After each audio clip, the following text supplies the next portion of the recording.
Am I the jerk for dropping out of my sister-in-law's wedding party because I didn't want to cover up my tattoos? Posted by you/dependent laugh 4765.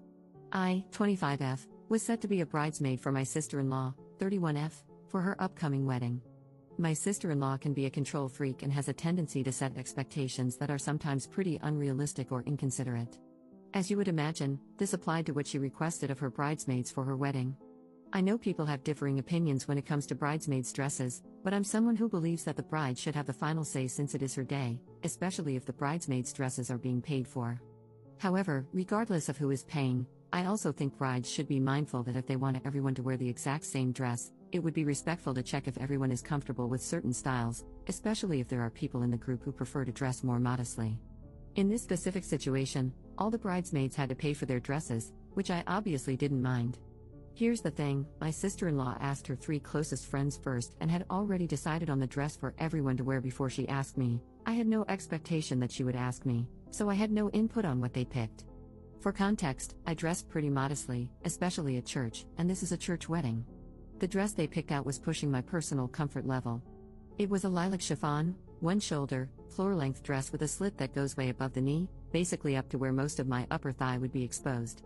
I didn't want to make a big deal about it because they had already decided, and since it's what my sister-in-law really wanted, I kept my concerns to myself. I low-key wish we had all decided together, especially since 3 more people, including myself, were asked to be bridesmaids after the initial decision. Even though the dress wasn't within my modesty standards, I still decided to go along with it because I didn't want drama and just wanted to make her happy. My plan was to change after the festivities during the reception, which a couple of other bridesmaids had also planned to do, and my sister-in-law didn't mind. I thought things were going to be okay until my sister-in-law told me last week that she didn't want my tattoos to be noticeable and wanted them covered because it would be inappropriate for the church and the pictures. I have tattoos on my wrists, shoulders, and back. The tattoos on my shoulders and back are not small, they're very noticeable with the dress that was chosen. She told me she'd been concerned about them showing because of the dress. Keep in mind, she knows about my tattoos, and the dress was still chosen knowing they would show. I was annoyed, but since I had already paid for the dress, I asked if I could wear a shawl. She said no because she didn't want me to stand out from the rest of the group, especially since I'm not the maid of honor. She then suggested a foundation product to cover my tattoos, which costs around $40 to $50. I'm not going to spend that much on a product I'll never use again, and there's a chance it could get on the dress and make a mess. I told her I didn't think it was fair to expect this when she already knew I had tattoos and still chose a dress that would leave them visible. If she had a problem with my tattoos, why pick something without sleeves or ask me to be a bridesmaid in the first place? She said I was being unfair and that it was her day, and all she was asking was for me to accommodate her because it wouldn't look good for a Catholic wedding. When she said that, I got mad. It's always the people who start with the religious guilt who don't even follow their faith and are quick to judge. My sister-in-law has done and continues to do things that wouldn't be considered acceptable for a practicing Catholic, but I've never judged her because I have a past too and still struggle. For her to say it wouldn't be appropriate for a Catholic wedding felt hypocritical and made me feel like I was somehow going to make the ceremony unholy just because of my tattoos. I got my tattoos during a time when I had walked away from my faith, but I've come back to it and am pretty devout now, despite my struggles and shortcomings. For her to accuse me of being unaccommodating was beyond me because she already knows how I dress now, especially in a church setting. I even cover my hair at church. Still, I pushed aside my convictions and preferences to wear this dress for her because I wanted to keep the peace and avoid making a fuss. When I told her all of this, she started making comments about how I was being selfish for not using the foundation. Then she proceeded to say the dress looks trashy on me anyway because of my body. I'm on the curvy side and, unfortunately, have a large chest, so certain styles emphasize my chest and make me look bigger. That's just how the dress fits me. I'm not trying to brag, in fact, I personally don't like it. That's why I'm mindful of how I dress, but it's not like I can control how this particular dress looks on me. This is also why I prefer to dress more modestly. I ended the conversation by telling her that if this was going to continue to be an issue, I didn't want to trouble her further and thought it would be best if she chose someone else as a bridesmaid. I feel bad for stepping down, but her wedding is still 5 months away, and I think it's better if I'm no longer part of the bridal party. Am I in the wrong here? Edit.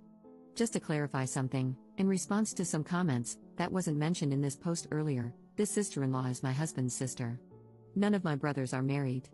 Trust me, I would have responded to her a little differently if that were the case, but since she is my husband's blood, it's his job to put her in check, which he already did. I can totally make another post to share what happened in that conversation between the two of them, but I'm not sure if I want to because it's a lot to unpack. Thank you for the comments, they've definitely made me feel better about my decision instead of feeling bad. Update 2 days later. I was debating whether or not to post this, but since a decent number of you asked and wanted to know, I decided I might as well spill the tea for all of you equally chismoso people like myself. Before I dive into my husband confronting her, I should provide some background on my overall experience with my relationship with my sister-in-law. In the beginning of my initial post, I talked about how she has a tendency to be controlling and to set very unrealistic expectations that influence the way she treats other people. Let me make one thing clear, she and I were very close at one point, or so I thought. I treated her like my own older sister, she has even seen me at some of my worst moments since I've been with her brother. But even then, I knew about her toxic behaviors. Part of me always prayed she would grow and do better with time. Almost 7 years later, and she proves me wrong every time. In the years I've known her, I've noticed how she prides herself on being the favorite child among her, my husband, and their brother. I didn't grow up with my half-siblings and was very much an only child, so I never really understood the dynamics between siblings or the competitiveness for parental approval and praise. To be honest, my husband and his brother don't really take any of it to heart or see anything as a competition, but their sister definitely does. At any given opportunity, she finds a way to make remarks about how she is the favorite and which of them is the least favored. At first, I saw it as joking and typical sibling banter, but as time went on, it started to irritate me. It especially doesn't help that I notice my in-laws don't even realize they play favorites and enable her behavior. For example, if my sister-in-law makes an out-of-pocket remark or comment at family gatherings, you know, the kind of comment that would earn you a smack if you said it to the wrong person, they never say anything to her. But heaven forbid my husband or his brother make a joke about something, then they get worked up. It's clear that because they don't treat all the siblings equally, she really does think she can act however she wants. I won't go into detail, but she has done things in the past that only prove that as long as things are going in her favor regarding her parents' approval, they are very religious. For context, she has no problem outing or screwing over her brothers. My husband has kept a lot of her dirty secrets, and in a moment of vulnerability, when he trusted her, she turned around and told my in-laws everything so she could look like the older sibling who cares enough to tell their parents what's going on with him, even though she has done far worse that would infuriate my in-laws. You might be asking, why not say anything to them as payback? My husband and I are the type of people who don't believe stooping to her level would achieve anything. Plus, they're not my secrets to tell, that's between her and God and whether or not she ever comes clean to her parents. Overall, that alone really changed my husband's view of his sister because it showed how selfish she is. Of course, he felt betrayed, even though this specific incident happened almost 6 years ago. He forgave her, but he never forgot. Since then, and over the time I've been with my husband, everything she says and does just doesn't go unnoticed. I know some of you may ask why we let it drag on, and, well, it's because if she is ever confronted for something she did wrong, she always finds ways to make herself the victim and get the whole family involved. It's like talking to a wall of nonsense and excuses. We've just learned to set boundaries, especially when it comes to family functions at this point. My sister-in-law sees through her nonsense but doesn't exhaust himself confronting her because my mother-in-law is overprotective of her, even though she knows her daughter can act very inappropriately. From what I see, my mother-in-law gets like that because my sister-in-law has run away and temporarily cut ties with them when things don't go her way. I get that she wouldn't want a strained relationship with her daughter, but still. So, imagine how angry my husband is. He's already been holding in his frustrations with his sister and is fed up with how passive his parents have become when it comes to her. Well, when he confronted her via FaceTime, he obviously came to my defense and told her she was being unreasonable and unfair. He cussed her out because she kept making all kinds of excuses, and he basically handed her tail back to her. He didn't just stop with the wedding situation. He called her out on everything, including something else she said about me to other family members that we weren't made aware of until a few hours before he called her. Turns out, she was going around talking about the whole dress and tattoo situation and about me dropping out of the bridal party to some family members, one of whom recorded what she said and sent it to my husband. Then, she went off on a tangent, saying that my husband could do so much better than me and that she feels so sorry for her baby brother because I'm lazy and won't help him financially, basically referring to the fact that my husband is supporting us while I'm in school full-time. Keep in mind, I'm in medical school. Working part-time is not even an option for most med students. My husband went off on her about that and asked why our marriage and the decisions we make bother her so much that she felt the need to bring it up. My husband is traditional and believes that as a man, he should provide, regardless of whether or not I choose to work.